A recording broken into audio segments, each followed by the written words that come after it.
Hello बच्चों, good morning. आज new chapter read कर रहे हैं बेटा, operating system. What is operating system? Operating system होता क्या है? तो operating system is a system software. Operating system को ही सिस्टम सॉफ्टवेयर कहा जाता है। सिस्टम सॉफ्टवेयर क्यों कहा जाता है?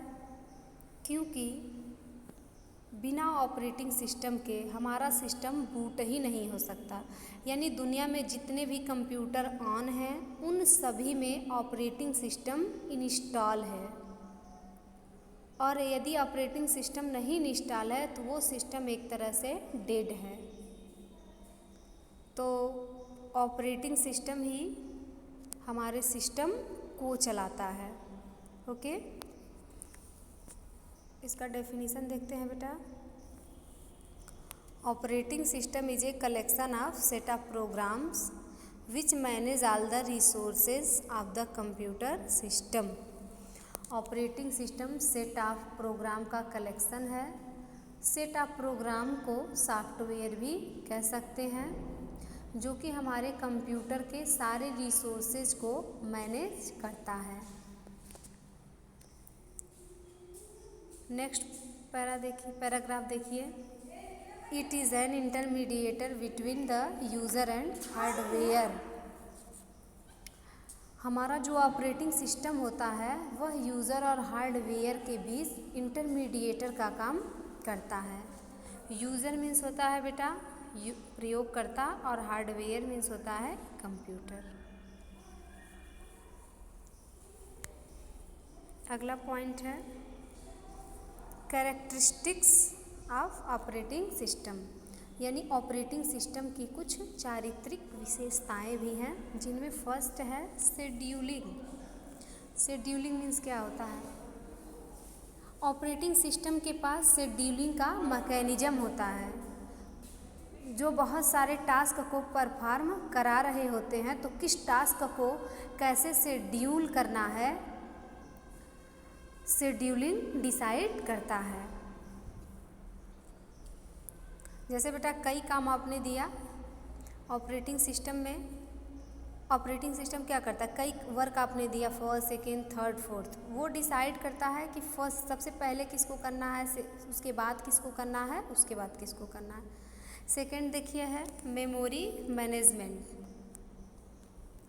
मेमोरी को कैसे मैनेज करना है, मेमोरी मैनेजमेंट ऑपरेटिंग सिस्टम ही डिसाइड करता है। थर्ड है सिक्योरिटी। ऑपरेटिंग सिस्टम हमें कुछ सिक्योरिटी भी प्रोवाइड करता है। जैसे आप अपने सिस्टम में चाहें तो पासवर्ड भी लगा सकते हैं, करेक्ट। अगला है next interact with different software. हमारा जो ऑपरेटिंग सिस्टम है वो अलग अलग सॉफ्टवेयरों के साथ इंटरेक्ट हो जाता है। 5 नंबर है बेटा डिवाइस मैनेजमेंट। डिवाइस को भी यही मैनेज करता है कि किसे हैंडल करना है। हार्डवेयर, सॉफ्टवेयर, इन सब को यही मैनेज करके चलाता है। नेक्स्ट है फाइल मैनेजमेंट। फाइल को भी यही मैनेज करता है।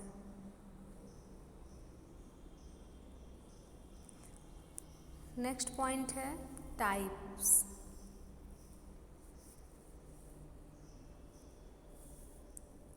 टाइप्स ऑफ ऑपरेटिंग सिस्टम, जिसमें बेटा फर्स्ट है बैच ऑपरेटिंग सिस्टम, सेकेंड है time sharing operating system, third है डिस्ट्रीब्यूटेड ऑपरेटिंग सिस्टम, फोर्थ है नेटवर्क ऑपरेटिंग सिस्टम, और 5 है real time operating system. Next point है मेन ऑपरेटिंग सिस्टम। ये कुछ मेन ऑपरेटिंग सिस्टम है बेटा,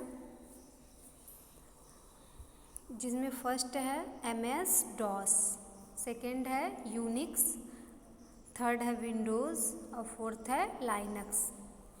ये मेन ऑपरेटिंग सिस्टम है। इसे हम अगले वीडियो में डिटेल में रीड करेंगे। ओके, अगला है बेटा एडवांटेज ऑफ ऑपरेटिंग सिस्टम, यानी ऑपरेटिंग सिस्टम के कुछ एडवांटेज भी हैं, जिनमें फर्स्ट है आपका OS provide a GUI interface for the user in the form of menu, icon and button. Operating system जो होता है यूज़र के लिए GUI इंटरफेस प्रोवाइड कराता है। GUI का फुल नेम होता है बेटा ग्राफिकल यूज़र इंटरफेस। जी GUI का जो फुल नेम होता है वो होता है ग्राफिकल यूज़र इंटरफेस। तो GUI में वर्क करना काफ़ी इजी होता है, क्योंकि GUI में कोई भी वर्क कैसे करते हैं, क्लिक करके करते हैं। और वहीं आप DOS में MS DOS में जो वर्क करेंगे उस वहाँ क्या होता है CLI यानी कमांड लाइन इंटरफेस। वहाँ जो भी वर्क होगा वो कमांड दे करके होगा, तो कमांड हमको लर्न करने पड़ते हैं। ओके, आगे हम डिटेल में पढ़ेंगे इसके वीडियो में। तो ऑपरेटिंग सिस्टम जो होता है वो हमको GUI इंटरफेस प्रोवाइड करता है, जिनमें देखिए क्या है मेन्यू। मेन्यू क्या होता है, किसी भी मेन्यू पर जब हम क्लिक करते हैं तो उससे रिलेटेड और भी कमांड ओपन होकर के आते हैं, और उस कमांड को हम एक्टिव करके जो भी वर्क करना रहता है उसको कर सकते हैं। अगला क्या है आइकन्स। आइकन क्या होता है बेटा, आइकन हमारे 3 टाइप्स के होते हैं, system icon, shortcut icon, program and folder icon. Icon जो होते हैं स्क्रीन पे, इस कंप्यूटर स्क्रीन पे लेफ़्ट साइड में छोटे छोटे सिंबल चिन्ह के रूप में रिप्रेजेंट होते हैं। और बटन एंड बटन कंप्यूटर में हमारे कुल जो बटन होते हैं वो 8 टाइप के होते हैं। इन सब का मैं अलग अलग वीडियो बनाऊंगी। अगला पॉइंट है बेटा OS also allow us to sharing the resource with other user। Operating system user को हेल्प करता है कंप्यूटर के अगर आप किसी यूज़र के साथ अपने डेटा को शेयर करना चाहते हैं तो कर सकते हैं। जैसे इसके पहले भी आप लोगों ने डेटा को शेयर करने के लिए वो देखा था कि कैसे फ़ोन से हम लैपटॉप से डेटा फ़ोन में शेयर कर लेते हैं, एंड्राइड फ़ोन में एंड्राइड फ़ोन से डेटा कैसे लैपटॉप में शेयर कर लेते हैं। अगला है point it help user to understand the function of a computer. Operating system user को हेल्प करता है कंप्यूटर के बेसिक फंक्शन को समझने के लिए। नेक्स्ट पॉइंट है it is very easy to use. और ऑपरेटिंग सिस्टम को यूज करना बहुत ही इजी है, क्योंकि ये GUI स्क्रीन प्रोवाइड कराता है। नेक्स्ट है it can be easily update. और ऑपरेटिंग सिस्टम को अपडेट करना बहुत ही आसान होता है। आजकल अपने आप भी अपडेट होने लगते हैं। थैंक्स बच्चों।